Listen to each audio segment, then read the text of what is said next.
What happened? And how has that been resolved? The police says it's been resolved. No, what happened was that, when we send the ballots to the regional police armories and get some few days to the elections, we transport them to the districts. And I believe the Koforidua incident, the transportation of the ballots from Koforidua to the Mpraeso constituency. And for each bag containing the ballots, you can have as many as 7 seals, depending on the number of political parties that have put their seals. And in this instance, about 2 of the bags, they had their seals broken, but others were still intact. And we have our team in place. They checked, they did all the checks, and they realized that nothing had been tampered with.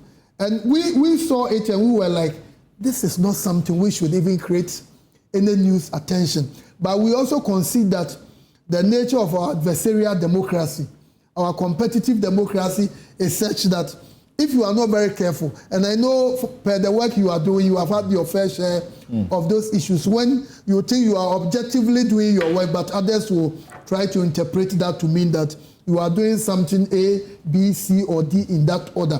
And the most important point is that all these ballots, before we even send them to the polling station, the agents of the parties are aware, the party executives are aware, they know what is going to polling station A, what is going to polling station B. So when these things happen, we should just take our time and let's look at the processes for resolving them. And I was happy the police later on issued a statement that everything had been resolved. And per what our regional director also told us, there is no cause for alarm. So we are confident going into the elections, and we are expecting Ghanaians, there are over 18,774,000 registered voters, to go out there in their numbers on December 7th.